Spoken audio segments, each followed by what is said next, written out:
Hello guys and welcome back to Full House Sports here with myself Charlie. Right, today we're going to be talking rugby, more specifically rugby union and more specifically R360, because World Rugby have gone to R360's day and Mike Tindall and the other organising members of the committee and have said basically what's going on, where are the games going to take place, who are the teams, do the teams have doctors, who are the players involved, when are you going to be playing the games? All questions that, a competition that's nearly a year away from starting, you would expect would have the answers to. But seemingly very little. There seems to be more questions than answers surrounding R360. For those that don't know what R360 is, for those who maybe aren't familiar with the concept, Mike Tindall, former England Rugby World Cup winner and member of the British royal family, has decided to create a competition, what he's termed a disruptor, similar to Live Golf in golf or the IPL in cricket or even the 100 we've seen on these shores, in order to disrupt the global rugby union game at traditional club level.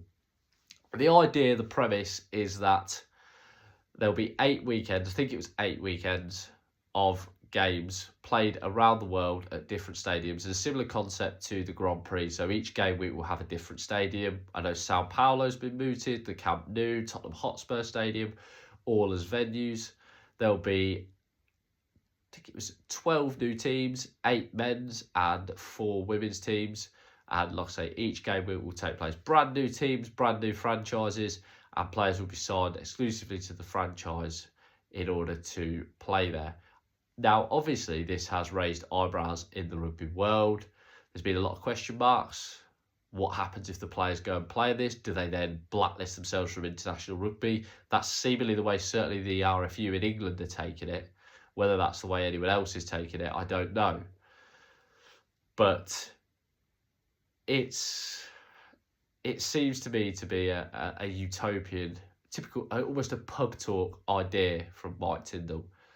I'm against it. I don't like the idea. I think it's an awful idea, really. Yes, rugby union no doubt needs some cash. It has cash flow problems. We've seen in this country, Worcester Warriors, London Wasps, London Irish all go bankrupt. We've seen Newcastle obviously be bought by Red Bull, but I think Red Bull inherited £37 million of debt. I think I read a statistic that 7 out of the 10 Premiership clubs owe more than what they owed. So yes, global rugby is in a bit of a financial crisis. Is this the way to fund it? In my opinion, no. I think Tindall has ideas, and I think some of his ideas are bad. I agree with the fact that rugby's marketing is stuck really in the dark ages, that players aren't marketed well enough, that there's not many, if any, global crossover stars in rugby union. There's not many that are recognised. You think of this South Africa team that's been so dominant. Yes, they're massive in South Africa and massive to rugby fans, but none of them are on the level, and I know it sounds like an awful comparison but none of them, because he was one of a kind, but none of them are on the level of a Jonah Lomu, let's say. And they should be. Sia Khaleesi should be. Sia Khaleesi's name should be known around the world. Cheslin Colby's name should be known around the world, but nobody's really marketed them well. And that, for me, is where the problems lie within rugby union. So Tindall does have a lot of good points, but for me, it was his comments on his podcast with James Haskell and Alex Payne that summed up what his real intent is with this, when he spoke about that club rugby was not making enough money off fans. That, if you went to a game and charged, I think it was £70 a ticket, plus with your food, plus with your drink, plus a t-shirt, you're looking at a £300 weekend. That's not going to get new fans to rugby. In fact, that's probably going to put off old fans as well. You're going to get a certain elite there, people who aren't really rugby fans. And that's how you're going to do your business model, then are you really going to keep these fans? Or are you going to have them come for one weekend and then that's it? They're not going to go next year. Are they going to leave supporting a team? Rugby no doubt needs to change. Rugby union no doubt needs to change. Rugby league as well, but rugby union definitely needs to change its outlook. We've seen clubs go under, not just in England, but in Australia, Melbourne Rebels. We've seen Super Rugby have to change the way it's run. Australia have changed their selection policy, on how they pick players. The game is no doubt changing. But for me, R360 screams of a get-rich-quick scheme, or it screams of exactly the type of events that we've seen Saudi Arabia putting on. And that as well is where the key lies in this. It's understood that Saudi Arabian funding is involved in R360. And are they doing this for the good of rugby union, or are they doing this for their own gains? I understand that very rarely are you going to find any entity who's willing to do something charitable for the game of rugby union. You're not going to find a billionaire who's going to go, do you know what? I'll just pump millions and millions into the game and I don't expect a reward for it. I don't expect anything back. It's not going to happen, but that's where you bring in marketing and you bring in business people who know what to do, know how to run these things, know how to promote. And like I say, we're apparently a year out. I read that Roger Tuivasa-Sheck, who is playing in the NRL, apparently he's signed to R360. It looks like he has. His wages look astronomical compared to what he's being paid in the NRL, which is the Premier Rugby League competition. He's switching codes. I saw talk that George Ford might be going there. I saw talk that Jamie George is apparently being looked at, Finn Smith. I can't see that happening because I think you'd be giving up an England career. Apparently Ilona Mayer naturally is going to be the face of the women's side of things. She probably is the closest thing rugby's got to a crossover star, certainly in America.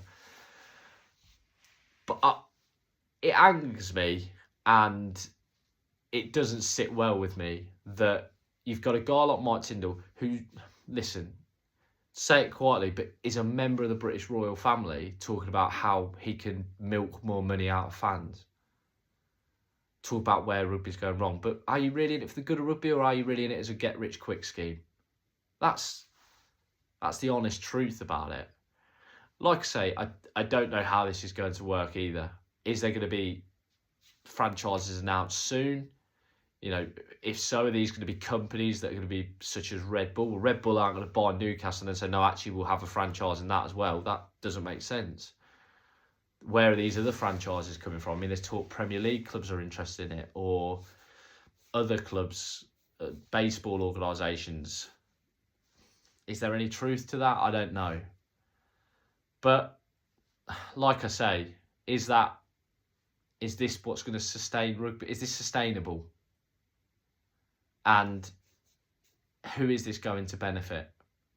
Mike Tindall and the organisers? Probably. Global Rugby?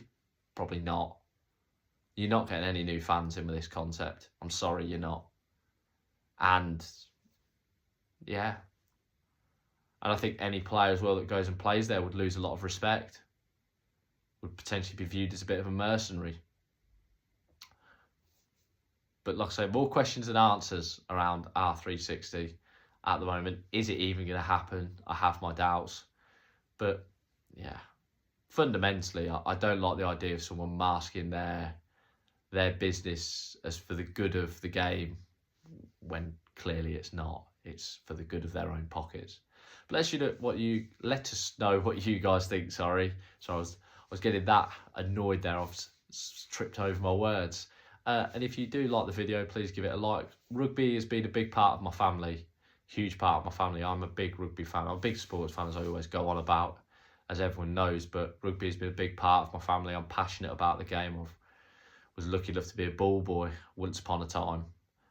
So I will be doing more rugby related content.